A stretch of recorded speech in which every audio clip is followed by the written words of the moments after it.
Empire of World YouTube News is today the most watched and the most credible and respected news network in India. From the path-breaking, The World This Week, nominated as one of India's upcoming best, you are watching Empire of World. जिले से आए 75 बच्चों का screening किया गया। Bureau report, Bettiah. श्रवण श्रुति योजना के अंतर्गत राष्ट्रीय बाल स्वास्थ्य कार्यक्रम टीम द्वारा शहरी प्राथमिक स्वास्थ्य केंद्र उत्तर बड़ी पोखर पोखरा बेतिया पश्चिम चंपारण में श्रवण एवं मुख्य बाधित बच्चों का स्क्रीनिंग कैंप का आयोजन किया गया। उक्त कैंप में पूरे पश्चिमी चंपारण जिला से आए 75 बच्चों का स्क्रीनिंग किया गया, जिसमें से 35 बच्चों को डॉक्टर एशियाई मल्होत्रा एंड फाउंडेशन कानपुर में कोपले प्लांट के लिए रेफर किया गया। उक्त मौके पर सिविल सर्जन महोदय डॉक्टर श्रीकांत दुबे ने बताया कि इस योजना के तहत आर्थिक रूप से कमजोर वर्ग के बच्चों का बिहार सरकार के द्वारा निःशुल्क साल चिकित्सक कराया जाएगा। उक्त मौके पर और प्रमुख चिकित्सा पदाधिकारी doctor Ramesh Chandra, civil surgeon, अपर मुख्य चिकित्सा पदाधिकारी, जिला एपिडेमियोलॉजिस्ट, जिला अनुश्रवण एवं मूल्यांकन पदाधिकारी, जिला गुणवत्ता यकीनन सलाहकार, शहरी स्वास्थ्य केंद्र सलाहकार, जिला समन्वयक एवं सभी आरबीएस के टीम के साथ उक्त स्वास्थ्य संस्थान के सभी स्वास्थ्य कर्मी के उपस्थित थे। पश्चिमी चंपारण जिले से आए 75 बच्चों का स्क्रीनिंग किया गया, जिसमें से कोकलर इम्प्लांट सर्जरी के लिए 35 बच्चों का चयन हुआ। वहीं सभी वरीय पदाधिकारी ने आरबीएस के कार्यों की सराहना की।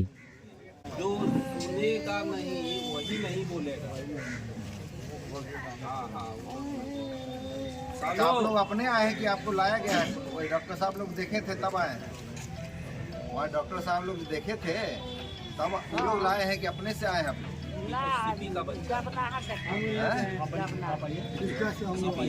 अपने लोग के डॉक्टर हुई है पहले आप लोग की आप लोगों को पता है ना कि इसमें पैसा वैसा नहीं लगता है, कहीं भी इसमें आप लोगों को 1 रुपया भी खर्च करने की जरूरत नहीं है।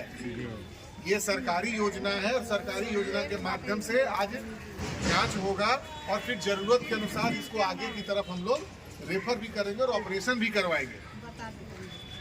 जो ऑपरेशन लायक होगा उसको हम लोग भेजते हैं। बिहार सरकार का कॉन्ट्रैक्ट है एक एनटी फाउंडेशन के साथ, मल्होत्रा फाउंडेशन है, कानपुर में होता है ऑपरेशन। अगर ऑपरेशन लायक होगा तो वहाँ जाएगा बच्चा।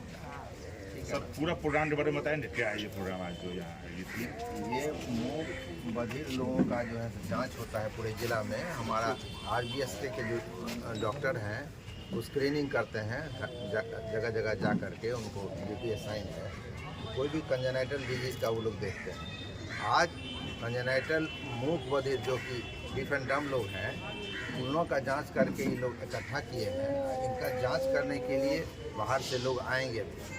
जांच जब हो जाएगा तो उसमें इसका क्या इलाज होगा, अगर ऑपरेशन लायक होगा तो ऑपरेशन के इंस्टीट्यूट में भेजा जाएगा, जहां पर कि कानपुर में इंस्टीट्यूट है, बिहार सरकार का उससे MOU है, उससे उसका कॉन्ट्रैक्ट है।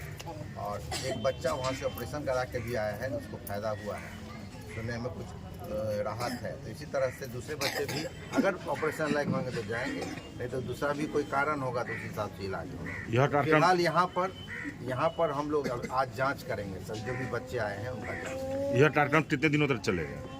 नहीं, आज तो सिर्फ आज ही भर का है, जांच होगा। अब उसमें जो बच्चे निकलेंगे बाहर भेजने लायक, उनको भेजा जाएगा। उसका बना हुआ है कैसे भेजना है, कहाँ भेजना है। तो ऐसा नहीं है कि आज है तो 4 दिन तक चलेगा, आज ही का बाद में जब भी कैंप होगा तो बाद में। ये सतत है लेकिन फ्रेजिक होगा, सतत है, ये होता रहेगा। लेकिन डेट अनाउंस होता है, अगली तिथि फिर निर्धारित की जाती है, बच्चे चुने जाते हैं और फिर वो तिथि पर बच्चे आते हैं। उसका नहीं होता है। अतः वांछित जो इलाज है, ऑपरेशन है, चाहे कॉक्लियर ट्रांसप्लांट हो, महंगा होता है, गरीब को बहुत मदद हो जाएगी। लाखों का खर्च आता है प्राइवेट और सरकार के द्वारा होगा, सरकार के द्वारा होगा। तो ये बहुत बड़ा